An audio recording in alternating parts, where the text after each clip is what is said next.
אז אני אורית, אני שנה במדרשת השנת אביב. הגעתי למדרשה אחרי חיפוש. חיפשתי אחרי מסגרת שתלווה אותי. מסגרת שבה אני ארגיש שאני בתוך תהליך.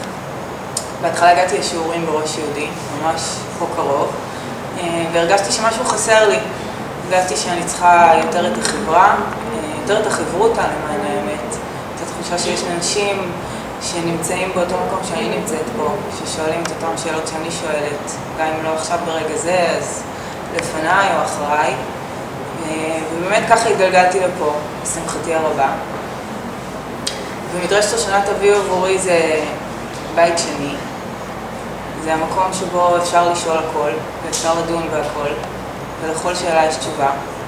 וגם אם אני לא מקבלת את התשובה פה ממש בזה הרגע, אני יודעת שאני אקבל אותה בהמשך, וזה איזשהו ביטחון שמקנה המסגרת הזאת.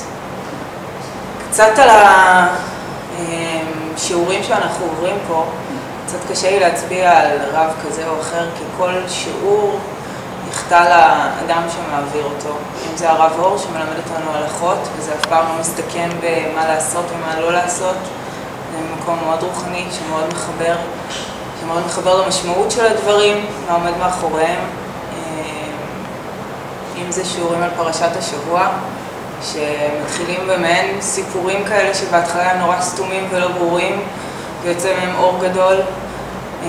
אם זה בכתבים של הרב קוק, שכל פעם מחדש מרגישים כאילו הם נכתבו ממש עבורי לרגע הזה, ככה שקצת קשה לי להצביע על משהו שהוא נקודתי, זה ממש הכל כמכלול.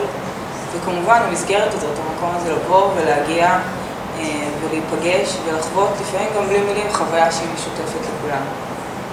זה משהו שאין לו תחליף.